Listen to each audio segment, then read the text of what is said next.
All right, why don't we go ahead and get started? Good afternoon, everyone. My name is Colin Parent. I'm the Executive Director and General Counsel with Circulate San Diego. We're very pleased to have such a great turnout for today's Lunch and Learn. We're presenting some information about a report that we're going to be publishing later this afternoon called SANDAG Reboot. And the report will be detailing what is actually in SANDAG's Regional Transportation Plan, the draft of which was published earlier this year. We're going to have the presentation will be led by my colleague, Jesse O'Sullivan, who's our policy counsel and the lead author of the report. And he'll also be joined by Jacob Mandel, who's helped advise on the report and who's a board member of the San Diego Bicycle Coalition. I do want to also recognize that we have some officials on the call. I believe SANDAG Chair Mayor Blake Spear has joined us. Presumably she already knows what's in SANDAG's regional plan, but we're grateful to have her join us here as well. And do want to acknowledge that we have invited members of the press to join us, and so we anticipate having questions from them as well. In terms of questions for folks after the presentation, we are going to be inviting people to ask questions that our panelists will field. So if you have questions, please put them in the chat, and we'll do our best to address all of the questions before the end of the hour. And then I also just do want to acknowledge that while the report is not funded by them, this event is sponsored by the County of San Diego HHSA department and the Office of Traffic Safety, who have helped supporting our ability to get the word out about active transportation and safe streets, of which this report contributes.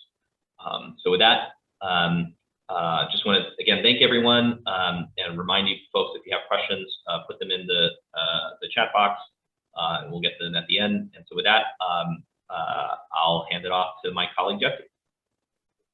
Great, thanks, Colin, and thanks everyone for coming. So to jump in, our report, which, as Colin said, is going to be published later today.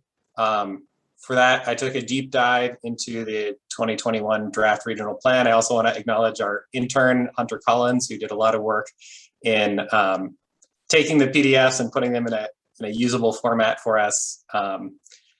So the draft regional plan is about 40 or so pages of the plan itself, and then a couple thousand pages of appendices. I really took a close look at Appendix A, because Appendix A contains a project-by-project breakdown that includes funding allocations for each project. So Appendix A is kind of where the rubber hits the road in terms of what's actually going to happen. And then what we did is compared those projects to Appendix A from the 2015 regional plan, so that we could try to get a comparison of what changed from the 2015 plan to the 2021 plan. We also got information from other portions of the plan, other appendices, and our report really puts a lot of emphasis on the projects that are going to come in 2025 and 2035. And the reason for that is that you know, these regional plans are supposed to happen every 4 years. This one happens to be a little bit longer, but so between now and 2050, which is how far out the plan looks, there will be 7 or so updates to the regional plan, and in each one of those, it could be completely reshaped. And also for 2050, there's you know, just a lot that could happen out in the world that could change what happens. So we really want to focus on those nearer term projects because those are the most certain. So in broad strokes, what we found is that there are a lot of bus and rail frequency upgrades for 2025. That's great. Frequency upgrades are sort of the best bang for your buck way of increasing ridership and reducing travel times, which can be a little counterintuitive because increasing frequency doesn't necessarily translate in your mind to getting there faster. But for transit riders, a lot of your time is spent waiting for a transfer or waiting for your bus to come. So the more often the transit's coming, the shorter your time is. Next, there's a managed lane network, which will be sort of similar to the managed lanes that are currently on the I-15, which are open to people who pay tolls, they're open to buses, and they're open to high occupancy vehicles. There's the Purple Line, which is sort of revamped to a much more robust, much more expensive version of the Purple Line, which is a transit line that will go eventually from the border through Chula Vista, National City, City Heights, Kearny Mesa, all the way up to Sereno Valley. There's a central mobility hub and an airport connector. There are a whole bunch of supporting programs and policies that are new. And there's a commuter rail network plan for 2050. And then there's also new funding from ballot measures, road use charges, and tolls. And all of these items I'm going to be talking about in a lot more detail in just a minute here. So first, taking a look at the budgets for each of the plan. So the 2021 plan spending includes almost 90 million for the period of 2021 through 2035, and almost 150 billion from 2035 to 2050. That's compared to the 2015 plan, which planned to spend 60 billion for that first period and almost 130 billion for the next period. So you can see that the 2021 plan is just a bigger plan. There's just more spending. 2021 plan revenues include a mix of state, local, and federal revenue. A lot of that's pretty similar to what's come before. I'm going to focus on three different things which would be new. One of which is a planned for 60 billion in revenues from road use charges. What road use charges are is a charge for the miles that you travel in your vehicle on California roads. And the reason for these charges is as we switch from gasoline vehicles to electric vehicles, the gas tax is no longer going to be effective in funding our roads. And so we need a new tax revenue source. And a road use charge would be a way to tie that to your usage of the roads. There are two ways to implement that. One is to check people's odometers. Problem with that is that if you drive outside of California, that's going to be on your odometer. So you're going to be paying California taxes for driving on other states' roads. Also, odometers can be tampered with. The other way is putting a GPS tracker on your car. And there's been systems developed for anonymizing that data. But basically, the point that I want to make about that is that these road use charges don't exist yet. And would be very politically controversial to implement. So it's worth having a little bit of skepticism about the possibility of those charges coming to fruition. And then on top of that, so 30 billion of those road use charges are planned to be from the state, and 30 billion are planned to be implemented by SANDAG itself. SANDAG doesn't currently have the authority to do that. There would have to be state legislation passed that would grant SANDAG the authority to implement its own road use charges. On top of that, there's 28 billion in ballot measures. Ballot measures also have some uncertainty associated with them, but ballot measures have been done before and certainly could be done again. And then there's 22 billion expected from managed lane tolls, which again has some uncertainty in being able to implement that, but it's a reasonable amount of uncertainty. Comparing the spending in the plans as a percentage of, in terms of where it's allocated, transit takes a big chunk out of both of them. That really, the plans are fairly similar. Also, it's important to remember that the 2021 plan pie is just bigger than the 2015 plan pie. So the major difference is that we've added a couple of categories. One of those is mobility hubs, which didn't exist as a separate category in the 2015 plan. And another one is that the program spending has more than doubled. And so those programs I'll talk about in more detail later, but it's a lot of incentives and grants to cities and such.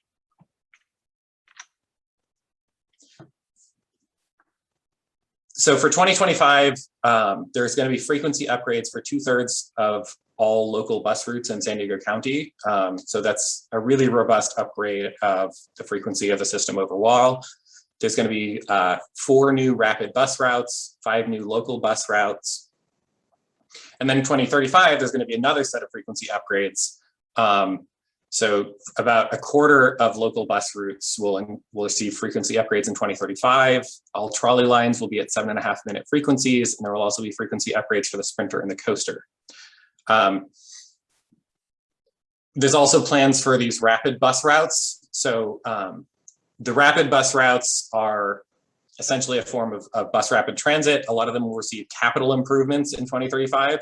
And so that's bus lanes, it could be bus shelters, buses in the median, all of those plans haven't been fully developed yet, but the point is that there's a significant amount of funding allocated towards building bus rapid transit. Bus rapid transit is another really cost-effective way of delivering effective transit that reduces travel times and will increase ridership. Next is the managed lane network. So the planned managed lane network is a network across basically all of the major freeways in San Diego. You can see in the image, this is on the I-15. That should be very similar to what the rest of the managed lanes look like. Managed lanes carry buses, carpools, and drivers who pay a toll.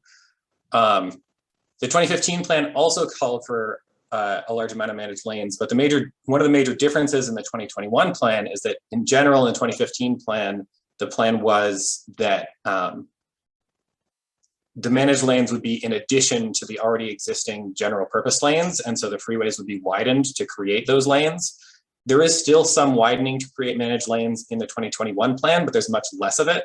And what there's a lot more of in the 2021 plan is converting general purpose lanes into managed lanes. So where formerly was planned for 2 additional managed lanes, or four additional managed lanes, instead you might find that there are those 4, but instead of creating them by expanding, you're converting one of the general purpose lanes into a managed lane.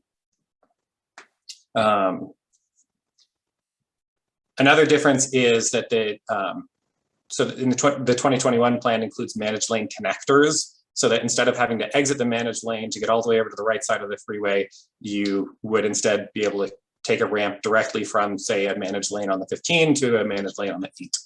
And so these managed lanes are an important part of the transit network because they carry buses and they give a way for buses to avoid traffic and therefore deliver a more reliable and faster service.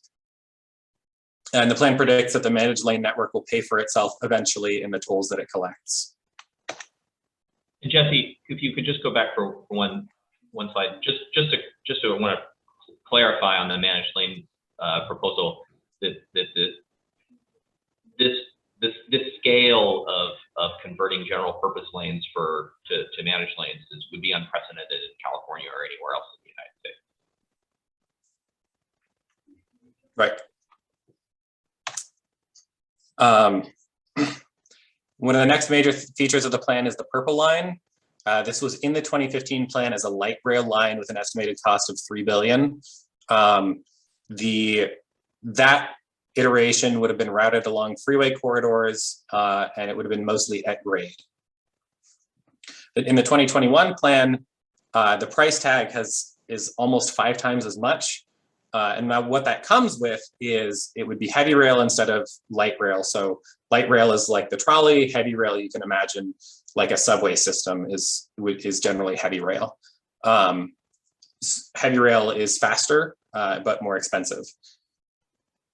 The routing is also different. So rather than going through on the freeway corridors, it would instead come into neighborhoods. And this is really important for driving ridership. There's something called a walk shed, which is sort of the area around a transit stop that can be walked to or from. And if you build a transit stop right next to the highway, as they often are, basically half of your walkshed is eliminated because it's just a freeway. So by taking the transit to the destinations that people want to go to, that makes a better system, but it's also more expensive because you have to deal with routing the transit through that. And you don't, in general, when projects are built along the freeway, it's because the right of way already exists. And then on top of that, this plan, the 2021 plan's purple line will be grade separated for most of the way. So that's either elevated or underground. That reduces conflict with traffic, which makes the service faster and more reliable and is also more expensive. And so the section from National City to Sereno Valley is expected to be completed in 2035. And then from National City to the border, it would be completed in 2050. And the northern section is the more expensive section of those. This map, I believe, is not the current map. It has the routing through North Park. I believe that plan has changed to routing it through City Heights, but I didn't find a map that reflected that change.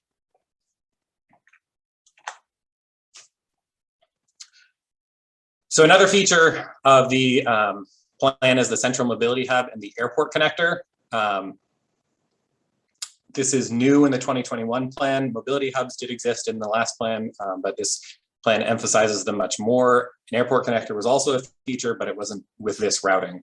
So the routing that you're seeing is in the image on the right is the current proposed routing, which is currently going through an EIR. There are other proposed routing, but this is the preferred routing from SANDAG. And what the central mobility hit is a large building on the Navor site with an estimated cost between $2.5 and $5 billion. And the airport connector is a people mover that would connect from the central mobility hub to the airport. Would you like to see it? I just joined it.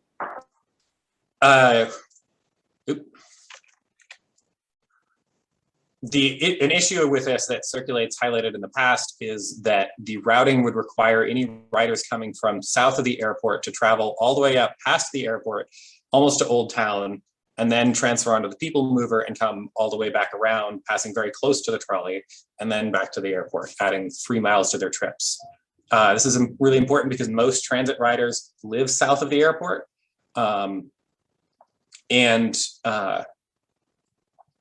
In addition to that, it's really important when building the airport connector to think about the efficiency, not just for people who are traveling, but for people who want to work at the airport, who have jobs at the airport. And so for those people, it's especially important to have an efficient route from wherever they're coming from to the airport. And the airport connector has a $1.4 billion price tag.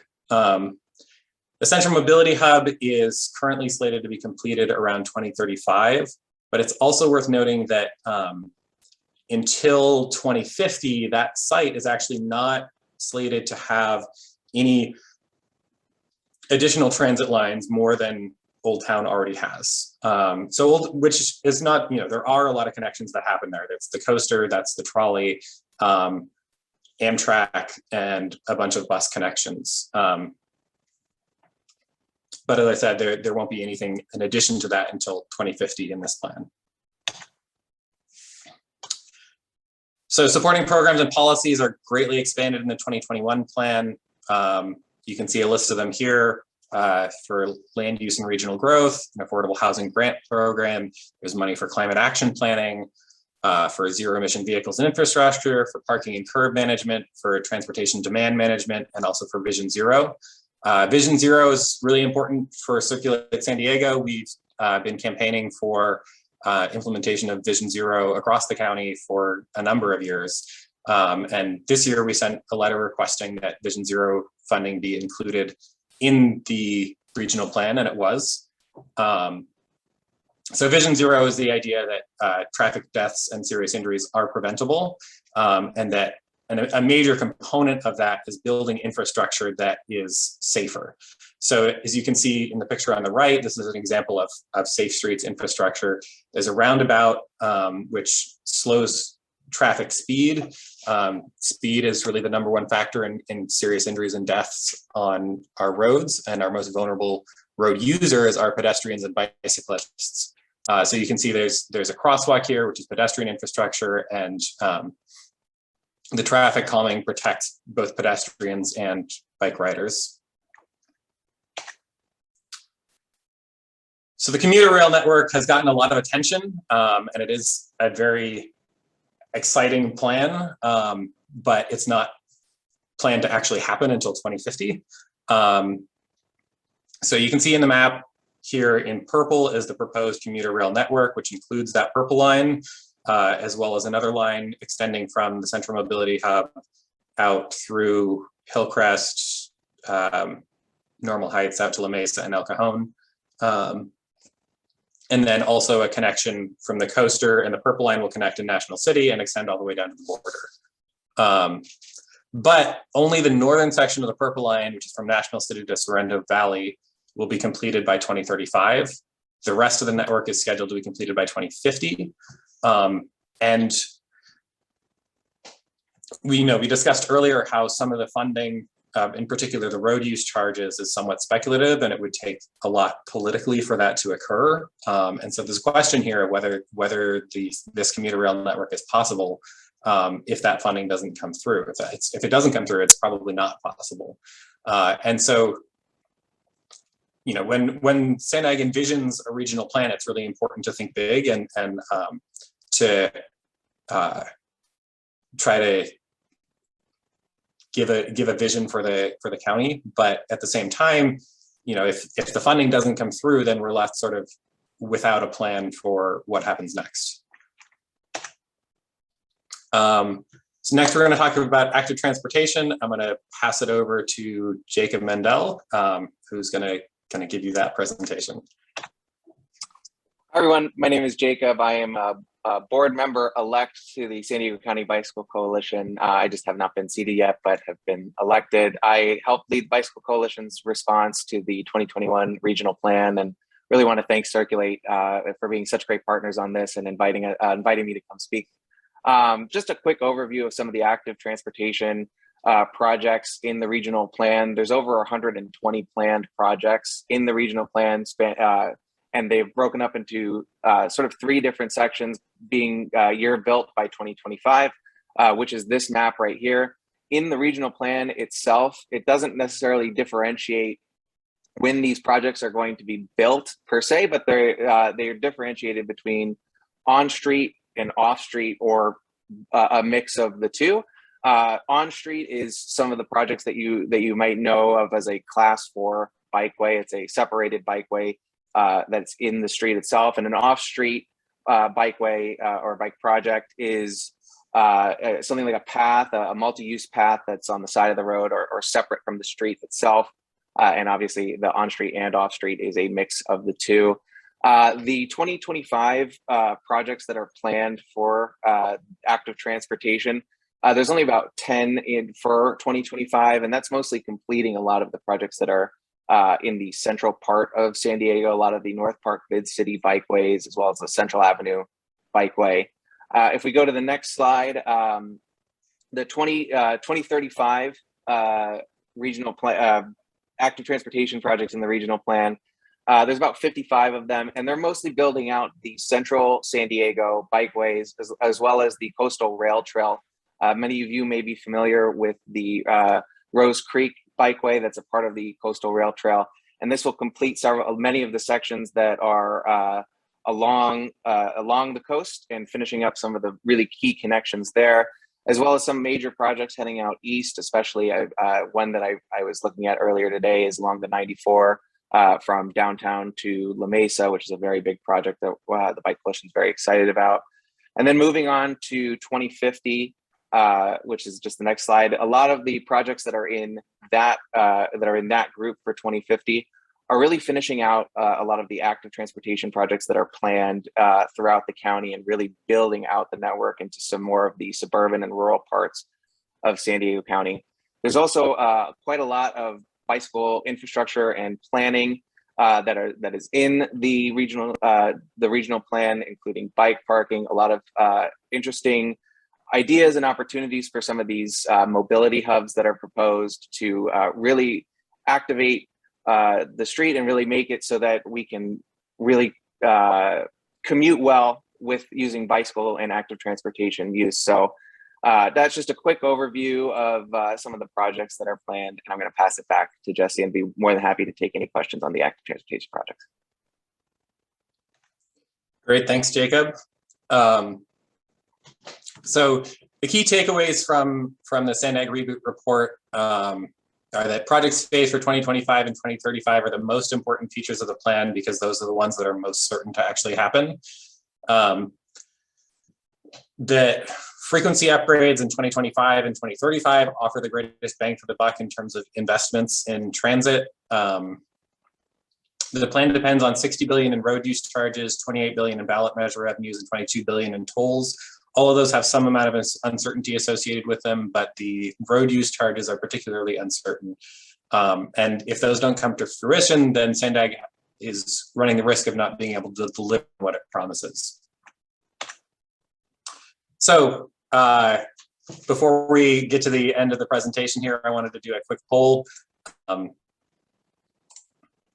you all see that in front of you? Did you learn something about pedestrian and bicycle safety and benefits? And that can be either or. If you learn something about pedestrian safety or bicycle safety, great. Thank you for your responses.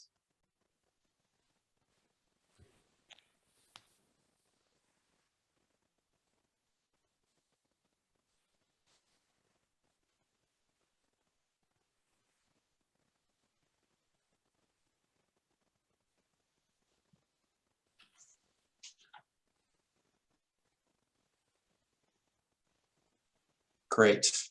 All right. Thank you, everyone, for that.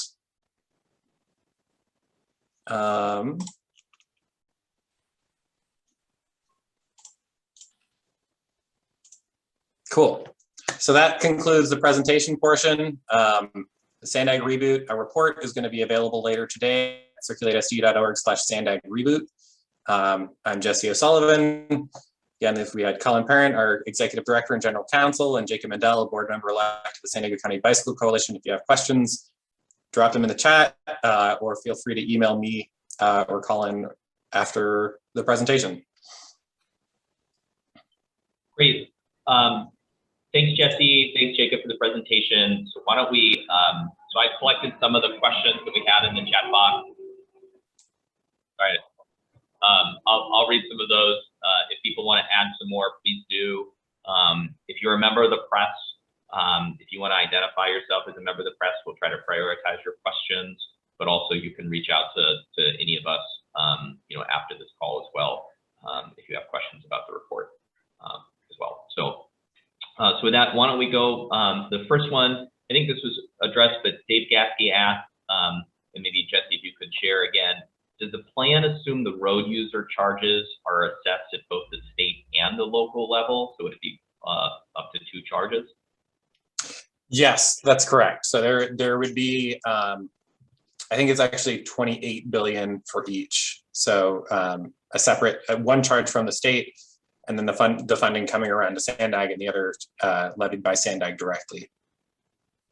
Thanks. And just to clarify, so everyone understands sort of the scale of what we're talking about, SANDAG contemplates one local ballot measure generating around $14 billion, a second local ballot measure generating around a second $14 billion, and they're expecting but they're planning on road charges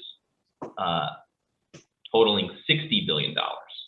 So there's been in the news some discussion about having a ballot measure as soon as next year to support transportation projects in the county. SANDAG is planning is putting in their plan an expectation that a road charge would generate 4 times as much revenue as the ballot measure being discussed for next year. So it's a very large amount of revenue that they're counting on from that.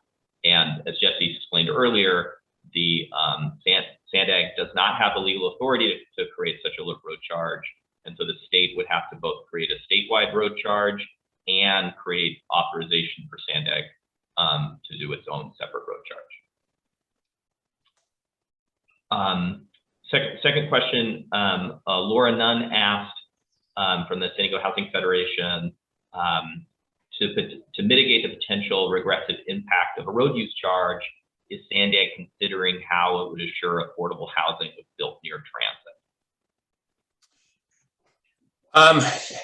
Yeah, so one feature is there is a bunch of grant funding for or around affordable housing. Let me find the right. So there's 2.13 billion for an affordable housing grant program. I haven't looked into the details of that in terms of where that housing is located and exactly what it would be used to fund. But it's also true that SANDAG doesn't have zoning powers, which is a challenge for them, and that you're trying to build good transit, which hopefully will have, you know, building density around transit really drives ridership. And so, but SANDAG has the authority to make these investments, but not to change the zoning or to build things around those investments. Great. A question from Bob Pratt with the AARP. Is the VMP tax, which is the road charge that we're talking about, is that limited to electric vehicles, or would it be inclusive of all vehicles, including those paying a gas tax? So it doesn't exist yet, so TBD. But I believe that it's intended that it would be applied to all vehicles. Great. And then Nate asks, are there plans for bus-only lanes between Claremont, Mesa Boulevard and the I-8?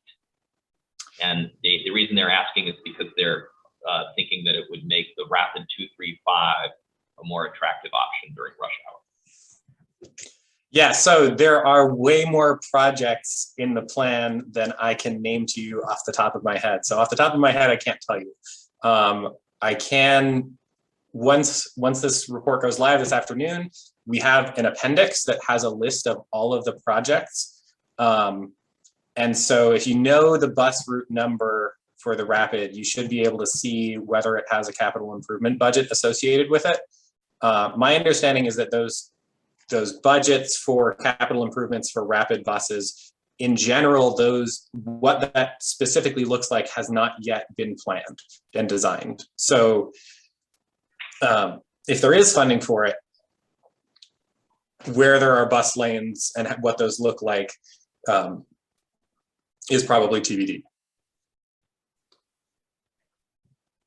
Great.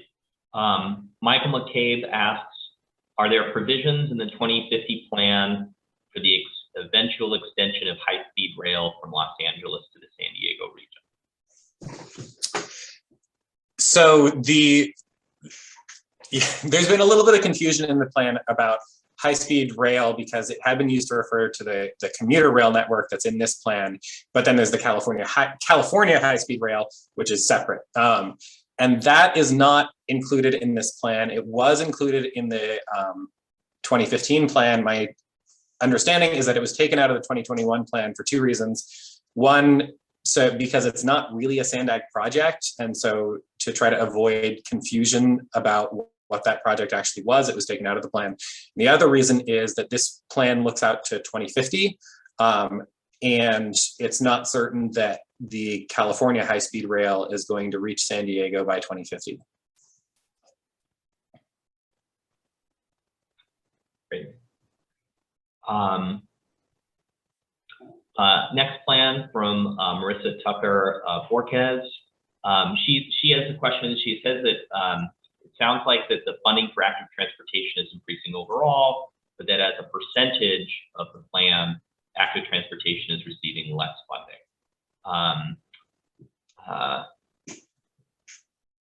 And so I guess this is more of a normative question, but she's asking, shouldn't the plan include a higher percentage of active transportation compared to the 2015 plan? I think your assessment is right that the as a percentage active transportation funding has gone down, but that's because the pie has increased overall. So actual funding hasn't been decreased. Active transportation is a great way to reduce vehicle miles traveled for sure, and more funding for that and more projects is always great. Jacob, did you have any comment on that?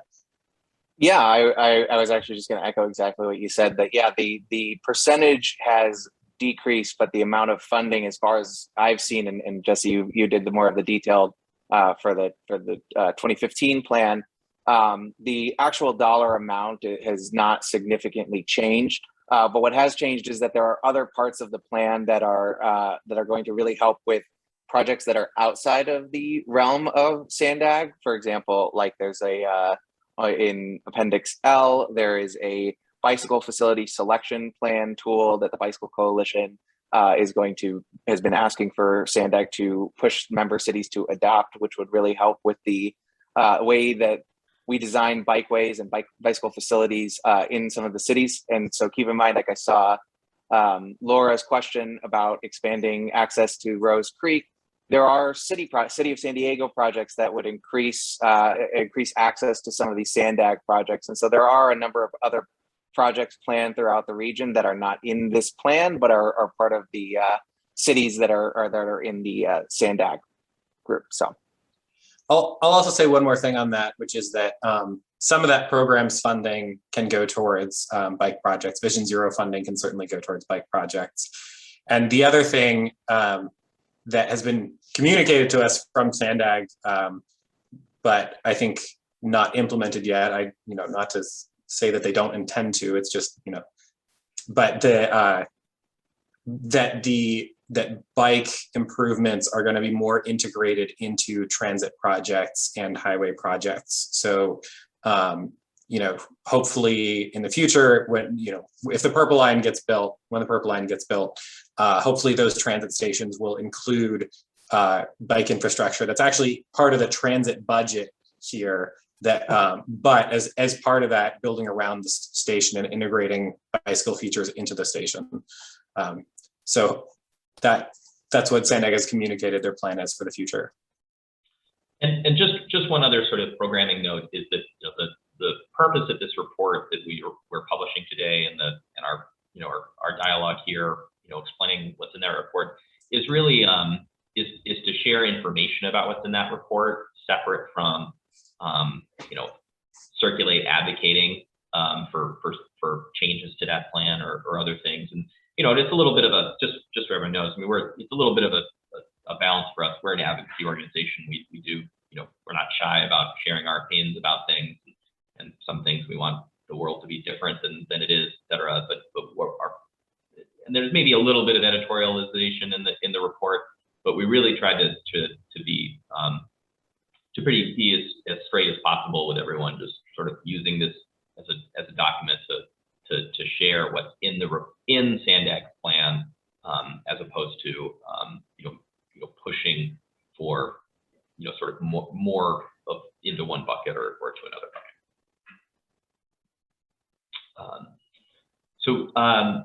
Next question, we had a couple of questions from Mike Bullock, so I'll ask them both at the same time. One is the SANDAG road charge for all lanes on all roads? And second, would the road charge be means-based or progressive or not? Yeah, so there's a distinction that's important to make, which sometimes gets muddled. There are tolls and there's the road use charge. The tolls are for the managed lanes that will be on most highways in San Diego.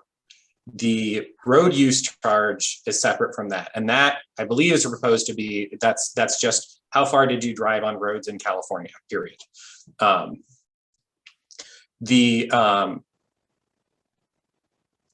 And then as far as whether it would be means-based or progressive, again, the tax doesn't exist yet, so TBD. When I did my research, I didn't see much discussion of that. But I think that the road to implementing a road use charge in California would be a long one, and it's entirely possible that that would be a factor in it. Yeah, and then I think, you know, just at the risk of editorializing for a minute, I think this sort of the question and the answer related to that, I think, you know, sort of, I should hopefully help highlight that we're spending a lot of time talking about a road use charge that doesn't exist and making a lot of plans based on a road use charge that doesn't exist. So it's you know, it's okay to have that dialogue, but I think it's notable that that we are having a bit of a how many angels on the head of a pin conversation about the details of a road use charge that again does not exist. Next question, Eric Johnson asks, wouldn't a gas tax be more appropriate than a mileage tax? And it would noting that it would account for out-of-state drivers as well. Yeah, so the reason to move from a gas tax to a road use charge is because California is expecting to eventually phase out gas vehicles entirely. And so you know, when we reach a point where a significant number of drivers are driving electric vehicles, the gas tax just isn't going to be reflective of road use anymore. The reason that we implemented a gas tax in the first place was that it was a proxy for who was using the roads. And in a couple of decades, that may not be the case anymore. Helen Brody asks, is there a plan to increase street lighting as more public transit is added? In general, the plans for sort of individual projects aren't included in the regional plan. The regional plan is in very broad strokes. This plan does seem to have more focus on integrating thinking about pedestrian and bike improvements into the thinking of the plan overall. And lighting is a very important component of that. So I think one could expect that there's probably going to be more street lighting in it, but that's not, you know, written down to that level of detail in the plan. I'll add too that I don't believe this is in the current version of the plan. I could be mistaken, but in prior iterations of the plan, there have been line items for what are called safe routes to transit, which is funding for improving the bike and pedestrian facilities nearby and feeding into transit stops. Those are sorts of things that can also be included as parts of the elements of projects themselves. You know, as Jesse says, that those levels of granular detail per project are not included in the plan. And I think some of that's perfectly fair because there's just a lot of details that, you know, won't be resolved until the individual project gets actually, you know, designed and built. That's a great question to ask. Another question, a question from Tyler Rogers. What do you think SANDAG would like in terms of research or resources from San Diego State in order to implement these plans? And was time-based congestion pricing ever considered in this plan? You should call SANDAG. I am not sure what they would want, but that sounds like an interesting collaboration and you should definitely pursue it. And if you need contact information for somebody at SANDAG, you can ask me later. Send me an email. And what about time-based congestion pricing? Yeah, so I looked a little bit at the modeling that SANDAG uses to determine their predictions for how people are going to travel. And the answer that I got was it's complicated. SANDAG told me about it, but the answer that I understood was it's complicated. And there's a lot of factors considered, and that might be one of them. Yeah, and I think just so folks know too, with regard to the time-based, it really, you know, again, this road charge doesn't exist, and so it may or may not include time-based components. But one of the answers to that question will hinge on So if something like that is ever implemented, it would hinge on the manner in which it is implemented. And so if there was some sort of an odometer measure that happened every year on for drivers, you couldn't have that be time-based, because there's, it would just be, aggregate numbers based on the end of the year. If there was some sort of tracker in individuals' cars that was calculating and recording when people were driving in real time, then that kind of technology could facilitate that kind of policy. But it's very much TBD as to whether or not that will occur, or the manner in which it would occur. That being said, the tolls for managed lanes, that's something that could absolutely have a price change depending on the time of day that it's being used, as has occurred in in other situations. Melanie Curry asks if you could share how San Diego could have its own road use charge on top of a state charge. Yeah, so it's basically the same way that sales tax works. There's a state level sales taxes and there are local sales taxes, and they stack on top of each other. But presumably if there were to be a local one, I mean, I guess it depends on what the implementing legislation would say, but presumably voters locally would have to approve one locally on top of whatever the state created. Marissa Tucker Borges asked another question. Is there any speculation about how the infrastructure bill that was recently adopted by Congress would impact the funding or timeline of these projects? No.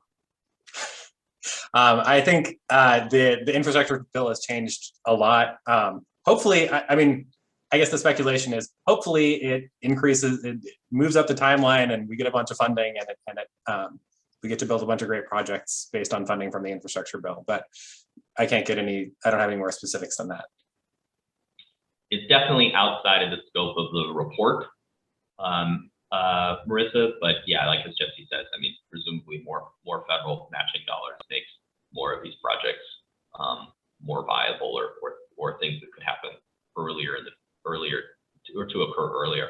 I think one thing is it's also outside of the scope of the report, but we're aware of, and we have advocated in the past, that SANDAG has a relatively few number of shovel-ready transit projects, and so are probably not well positioned compared to some of our peer MPOs to get some of those federal dollars, and which is unfortunate, and something that SANDAG could take some action on to get more projects designed and ready to go. But that doesn't mean that there won't be some opportunities given the new funding. We had just one other comment that I'll just raise and see if you want to respond to it.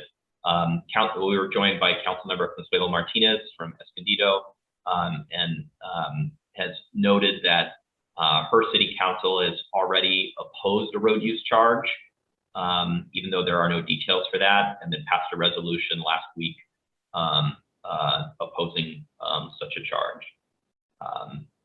And I'll just share, as some folks know, I mean, I'm not here as a council member from the city of La Mesa, but